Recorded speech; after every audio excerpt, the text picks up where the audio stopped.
এখানে কি অন্য কোনো লক্ষ্য বা উদ্দেশ্য কারো আছে কিনা সেটি আমাদেরকে ভেবে দেখতে হবে। একটি রাজনৈতিক দলের পরিকল্পনাকে যদি সফল করতে হয়, তাহলে সবচাইতে উত্তম পন্থা হচ্ছে ভোটের মাধ্যমে জনগণের সমর্থন নিয়ে সরকার গঠনের মাধ্যমে সেই পরিকল্পনাগুলোকে বাস্তবায়ন করা। প্রিয় সহকর্মীবৃন্দ, একজন কৃষক কৃষিকাজই করেন, একজন শিক্ষক শিক্ষকতা করেন, একজন সাংবাদিক সাংবাদিকতা করেন, একজন ডাক্তার চিকিৎসা সেবা দেন মানুষকে। একটি রাজনৈতিক দল হিসাবে আমাদের অন্যতম প্রধান লক্ষ্য উদ্দেশ্য হচ্ছে জনগণের কাছে ভোট চাওয়া এবং নির্বাচন করা, নির্বাচন চাওয়া। আজকে আমরা দেখছি কিছু সংখ্যক লোক, কিছু সংখ্যক ব্যক্তি বা কিছু সংখ্যক সংগঠন হঠাৎ করে বলছে, কথায় কথায় বলে ওঠে যে বিএনপি শুধু নির্বাচন নির্বাচন চায়, বিএনপি নির্বাচন ছাড়া কিছু বোঝে না। বিএনপি তো একটি রাজনৈতিক দলই। আমরা যেহেতু জনগণের শাসনে বিশ্বাস করি, জনগণের রাজনৈতিক শক্তিতে বিশ্বাস করি, আমরা যেহেতু গণতন্ত্রে বিশ্বাস করি, আমরা যেহেতু ভোটের রাজনীতিতে বিশ্বাস করি, স্বাভাবিকভাবে আমরা ভোট বা নির্বাচন চাইব, জনগণের কাছে ভোট চাইব, দেশের মধ্যে নির্বাচন চাইব। এটি একটি স্বাভাবিক ব্যাপার, এটিই স্বাভাবিক ব্যাপার। একটি স্বাভাবিক ব্যাপারকে কেন কিছু সংখ্যক লোক অস্বাভাবিক ব্যাপারে পরিণত করতে চাইছে, সেটি আমাদেরকে চিন্তা করে দেখতে হবে। এখানে কি অন্য কোনো লক্ষ্য বা উদ্দেশ্য কারো আছে কিনা সেটি আমাদেরকে ভেবে দেখতে হবে। বাংলাদেশে এই মুহূর্তে নির্বাচন যদি বিলম্বিত হয়, তাহলে কারা সুবিধাপ্রাপ্ত হবে, কারা, কাদের স্বার্থ উদ্ধার হবে, এটি আজকে একটি গুরুত্বপূর্ণ বিষয়। আমি একটু আগেই আপনাদেরকে একটি কথা বলেছি যে বিএনপি গণতন্ত্রে বিশ্বাস করে। বিএনপি সকল সময়, আমরা স্লোগান দিয়েছি, আমাদের একটি স্লোগানের মূল মন্ত্র বা মূল স্লোগান হচ্ছে জনগণই আমাদের সকল রাজনৈতিক ক্ষমতার উৎস। সহকর্মীবৃন্দ, আমি একজন রাজনৈতিক কর্মী হিসাবে বিশ্বাস করি যে বাংলাদেশে যদি আমরা গণতন্ত্রের ভিত্তি রচনা করতে পারি, গণতন্ত্রের চর্চাকে আমরা অব্যাহত রাখতে পারি, তাহলে এই দেশকে এবং দেশের মানুষকে ষড়যন্ত্রের হাত থেকে রক্ষা করা সম্ভব হবে। আমরা যত বেশি দেশে গণতন্ত্রের চর্চা অব্যাহত রাখতে পারবো, আমরা যত বেশি দেশে মানুষের ভোটের অধিকারকে নিশ্চিত করতে পারবো, তত বেশি আমরা দেশ এবং দেশের মানুষকে ষড়যন্ত্রের হাত থেকে নিরাপদ রাখতে পারবো। এবং বিএনপির একজন কর্মী হিসাবে একটি বিষয় আমি পরিষ্কারভাবে বুঝি, দেশে যদি গণতন্ত্রের চর্চা অব্যাহত থাকে, দেশে যদি মানুষের ভোটের অধিকার নিশ্চিত থাকে, তাহলে বিএনপি সাংগঠনিকভাবে শক্তিশালী হয়। দেশে যত গণতন্ত্রের ভিত্তি মজবুত হবে, দেশে মানুষের ভোটের অধিকার যত নিশ্চিত হবে, তত বিএনপির রাজনৈতিক ভিত্তি শক্তিশালী হবে, তত বিএনপির রাজনৈতিক ভিত্তি তৃণমূল মানুষের মাঝে আরো বেশিভাবে গেঁথে যাবে। প্রিয় সহকর্মীবৃন্দ, আজকে আমরা সকলে এখানে একত্রিত হয়েছি কাউন্সিল উপলক্ষে। সমগ্র বাংলাদেশে বিভিন্ন জেলায় বিভিন্ন ইউনিটে বিএনপির কাউন্সিল অনুষ্ঠিত হচ্ছে। আজকে এখানে যেমন বিএনপির কাউন্সিলর বৃন্দ আছেন, মহানগরী সহ জেলার পর্যায়ের বিএনপির বিভিন্ন নেতৃত্ব কর্মী বাহিনী আছেন, একই সাথে বিএনপির বিভিন্ন অঙ্গ সহযোগী সংগঠনের নেতৃবৃন্দও আছেন। আসুন আজকে আমরা আজকে আমরা এই কাউন্সিলে প্রতিজ্ঞাবদ্ধ হই যে কাউন্সিলে, যেমন কাউন্সিল অনুষ্ঠানের মাধ্যমে যেমন আমরা প্রতিজ্ঞাবদ্ধ হয়েছি যে আমরা দলের ভিত্তিকে সঠিক নেতৃত্বের হাতে নিয়ে দলের ভিত্তিকে আমরা মজবুত করব, একইভাবে আজকে আমাদেরকে প্রতিজ্ঞাবদ্ধ হতে হবে শুধু আজকে কুমিল্লা মহানগরীতে নয়, বরং আসুন সমগ্র বাংলাদেশে বিএনপি তথা শহীদ জিয়া, দেশনেত্রী খালেদা জিয়ার যত সৈনিক আমরা আছি, আমরা সকলে আজকের এই কাউন্সিল অধিবেশনে প্রতিজ্ঞাবদ্ধ হই, শপথ গ্রহণ করি যে যেই দাবি আদায়ের জন্য আমাদের শত হাজারো সহকর্মী শহীদ হয়েছেন, গুম খুনের শিকার হয়েছেন।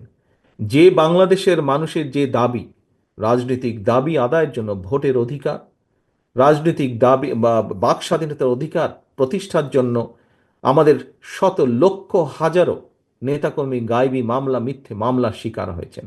অর্থাৎ জনগণের ভোটের অধিকার যে দাবি, সেই দাবি পূরণ করতেই হবে আমাদেরকে, এবং সেই সংগ্রাম আমাদেরকে অব্যাহত রাখতে হবে। আজকে এইটি হোক আমাদের প্রতিজ্ঞা, এইটি হোক আমাদের শপথ।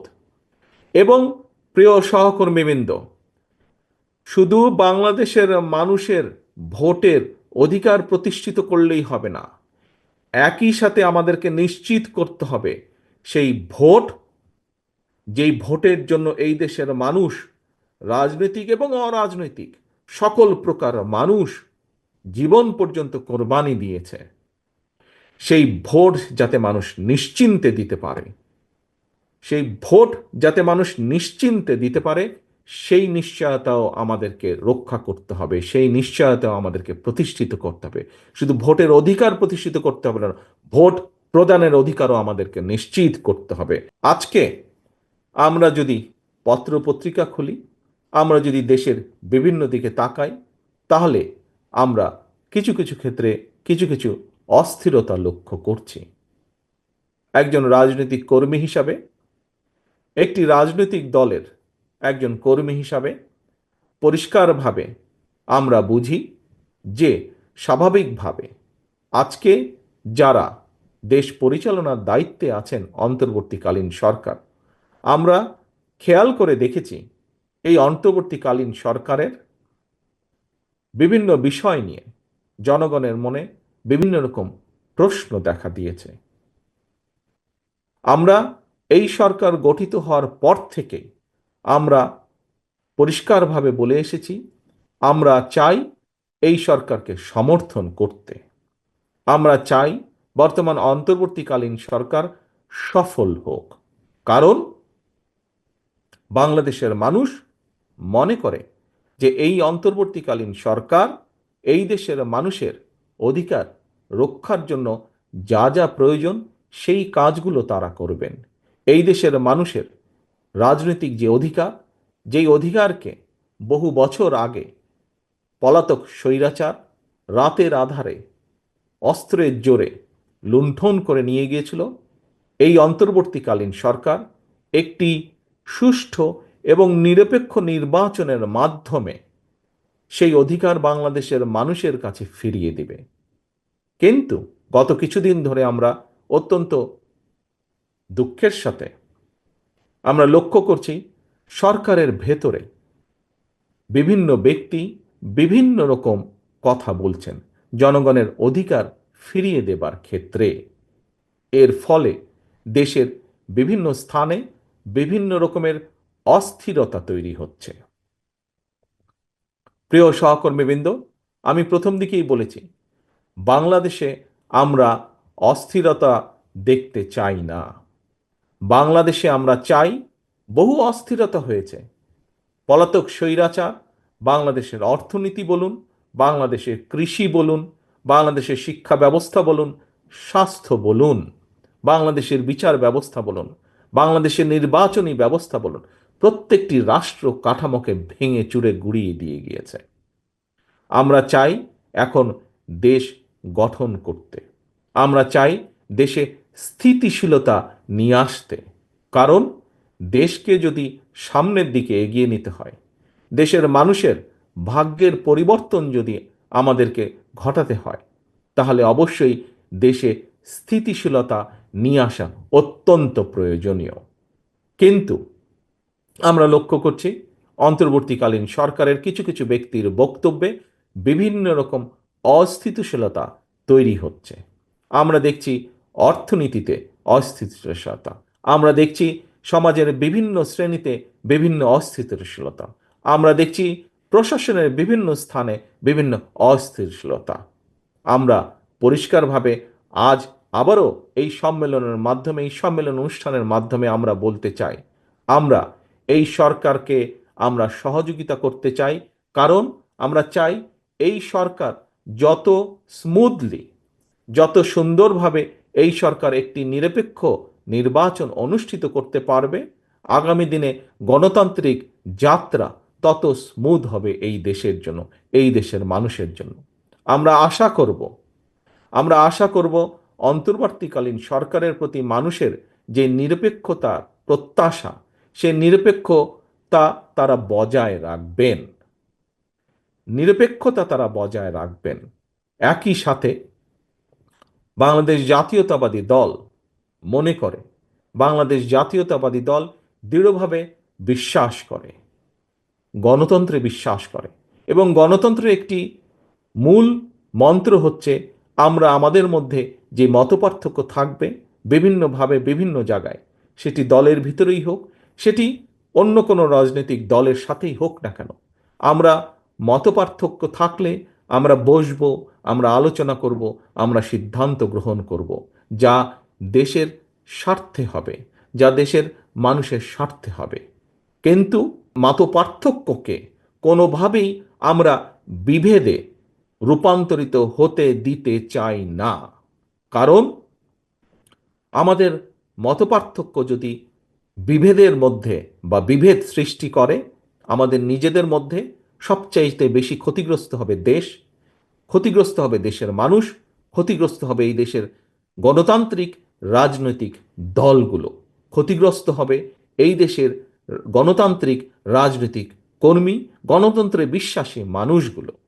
কাজেই প্রিয় সহকর্মীবৃন্দ, আজ আসুন আমরা এই সম্মেলনের মাধ্যমে প্রতিজ্ঞাবদ্ধ হই, শপথ গ্রহণ করি, এবং আমাদের লক্ষ্য উদ্দেশ্য কি থাকবে সেটি আমরা ঠিক করি।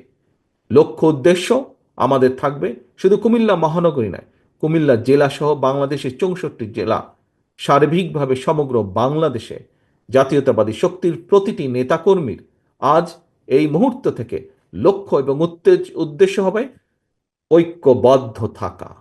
আমরা যত বেশি ঐক্যবদ্ধ থাকতে সক্ষম হব, আমরা গণতন্ত্রের ভিত্তিকে তত দ্রুত আমরা চালু করতে সক্ষম হব। আমরা যত বেশি ঐক্যবদ্ধ থাকব, যত দৃঢ়ভাবে আমরা ঐক্যবদ্ধ থাকব, আমরা দেশের বিরুদ্ধে, গণতন্ত্রের বিরুদ্ধে যারা ষড়যন্ত্রকারী, তারা তাদের পরিকল্পনা তত বেশি ভেস্তে যাবে, তত দ্রুত ভেস্তে যাবে। কাজেই প্রিয় সহকর্মীবৃন্দ, আজকে আমাদের এই কাউন্সিলে মূল লক্ষ্য উদ্দেশ্য হোক ঐক্যবদ্ধ থাকা, নিজেদের মধ্যে ঐক্য বজায় রাখা। আমাদের মূল লক্ষ্য এবং উদ্দেশ্য হোক বাংলাদেশের মানুষের হারিয়ে যাওয়া যে অধিকার, রাজনৈতিক যে অধিকার, সেই অধিকার যতক্ষণ পুনঃপ্রতিষ্ঠিত না হবে, অধিকার আদায়ের যে আন্দোলন সেটি অব্যাহত থাকবে। কিন্তু সেই আন্দোলন অব্যাহত রাখার মাধ্যমে আমাদেরকে সচেষ্ট থাকতে হবে, সচেতন থাকতে হবে, যাতে করে আমাদের ঐক্যের মধ্যে গণতন্ত্রে বিশ্বাসী রাজনৈতিক গুলোর ভিতরে ঐক্যের যাতে কোনো ফাটল না ধরে।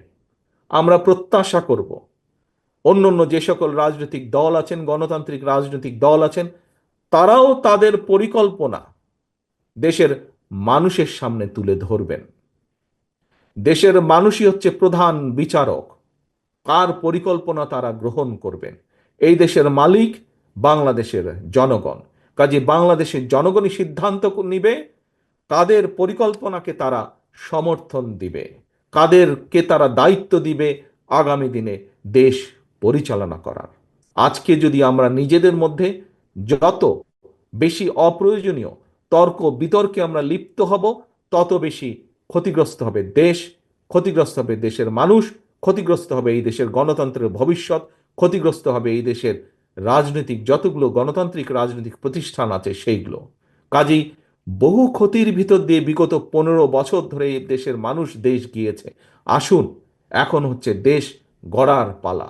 দেশ গড়ার জন্য, দেশের রাষ্ট্র কাঠামোকে গড়ে তোলার জন্য যা যা আমাদের করা উচিত, দেশের ঐক্যকে ধরে রাখার জন্য যা যা পদক্ষেপ গ্রহণ করা উচিত, আসুন বাংলাদেশ জাতীয়তাবাদী দলের পক্ষ থেকে আমাদের সেই চেষ্টা আমরা অব্যাহত রাখব। এই হোক আমাদের প্রত্যাশা, এই হোক আমাদের শপথ, এই হোক আমাদের প্রতিজ্ঞা।